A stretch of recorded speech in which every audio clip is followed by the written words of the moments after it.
कच्छना लोगों तो संदेश चाहिए, लेकिन गुजरात में नहीं पण पूरे भारत देश का सभी लोगों को मैं दिल से प्रार्थना करता हूँ, बहुत दिल से प्रार्थना करता हूँ। आजकल भारत देश के अंदर एक ध्वनि दूषण और धुआं दूषण, आटलो बधो धुमाड़ो लोग जहाँ तहाँ प्लास्टिक सળગાવે, जहाँ तहाँ टायर जलाते हैं। आप सभी जानते हैं धुआं फेफड़े को ख़त्म करते हैं। और ध्वनि दूषण, इतना ज़ोर ज़ोर से ध्वनि बजती है।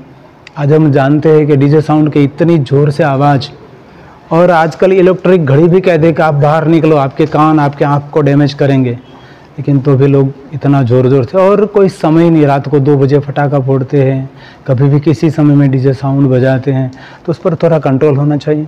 और मेरे युवान भाइयों को मेरी दिल से प्रार्थना है, हम देश के लिए, हमारे राज्य के लिए कुछ करें। उसके लिए ज़्यादा से ज़्यादा जल संग्रह हो, उसके बारे में सभी जागरूक होना चाहिए। और सभी किसानों को मेरी दिल से प्रार्थना है कि ऑर्गेनिक खेती करें। आजकल हम सभी सब्जी खाते हैं तो जहर खा रहे हैं। आज एक बात को बहुत दुख की कह रहा हूँ, हमारे भारत देश के अंदर 2 दुकान 3 दुकान छोड़कर मेडिकल बन रहा है। ये दुख का विषय। चाणक्य ने कहा, जिन देश में वह दिन रात्रि औषधि बनाने लगते हैं, तब समझ लेना चाहिए राज्य की प्रजा का पतन हो रहा है। तो मेरे देश में देखा जाता है कितने छोटे छोटे शहरों में मल्टीप्लेक्स हॉस्पिटल बन रही है। आज हम 30 साल 35 साल के युवाओं को मिलते हैं तो एसिडिटी गैस से पीड़ित हैं, तो उस पर थोड़ा ध्यान देना चाहिए। और वृक्षों का बहुत रक्षा करें, क्योंकि वृक्ष हमारा जीवन है। और बहुत सारे शहर जमीन निगल रहा है और शहर विस्तार हो रहा है। खेती लायक बहुत सुंदर सुंदर जमीन, आज इसमें सीमेंट कंक्रीट के जंगल भी बन रहे हैं। इस प्रति सभी हम जागरूक रहेंगे। बस हम जागेंगे तो पूरा देश जागेंगे। मेरा भारत महान सिर्फ ट्रक के पीछे लिखने से मेरा भारत नहीं महान बनेगा। हम सभी लोग मिलकर हम देश के लिए, राज्य के लिए, गांव के लिए, शहर के लिए कुछ करेंगे। मैं सौराष्ट्र में रहता हूँ, मैं काठियावाड़ में रहता हूँ। मेरा गांव अमरेली के पास सावरकुंडला है।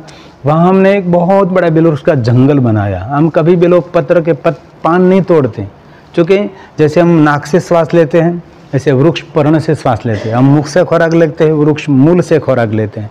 तो जो हम पत्ते तोड़ लेंगे तो वृक्ष का विकास नहीं होगा। बिलवृक्ष शास्त्रों में इसीलिए उसकी महिमा है कि ये बिलवृक्ष प्राण देते हैं और 24 घंटे प्राण देता है। इसलिए मेरे शास्त्रों में सिर्फ महादेव को चढ़ाने की महिमा नहीं, मनुष्य जाति के लिए सबसे बड़ा आशीर्वाद रूप के वृक्ष हैं, तो बिलवृक्ष हैं। जल संग्रह, वृक्ष के लिए, जमीन बचाओ, पहाड़ों की जो रचना है कुदरत की, उसको तोड़ना नहीं चाहिए। हम बहुत सारे देशों में निरंतर घूमते फिरते रहते हैं, वहाँ पहाड़ को तोड़ने का पूरा बिल्कुल मना है, नहीं तोड़ सकते आप। क्योंकि जो पहाड़ है तो इस पर मकान बनाए तो पहाड़ के ऊपर ऐसे ही मकान बनाए, ऐसी वहाँ की रीत है। और कहीं भी धुआं देख लिया तो वहाँ फायर ब्रिगेड को फ़ोन नहीं करना पड़ता, धुआं देखकर वहाँ पहुँच जाते हैं, तुरंत धुआं बंद कर देते हैं। तो हमारे देश में हम सभी जागेंगे, हम एक एक व्यक्ति जागेंगे तो पूरा देश जागेगा और हमारे भारत देश में बहुत अच्छा होने वाला है। आज नहीं तो कल हमारा देश इतना सुंदर साफ सुथरा बनेगा, हम आशावादी हैं। इसलिए सभी भारतवासियों को मेरे दिल से प्रार्थना। मैं तो शिव पुराण कथा करता हूँ, लेकिन पर्यावरण प्रेमी हूँ और सभी मनुष्यों का सुख हो, सबके जीवन में शांति हो, ऐसा भाव रखता हूँ। धन्यवाद मेरे श्रोताओं को, हृदय से गिरी बापू का प्रणाम। ओम नमो नारायण। भारत माता की जय।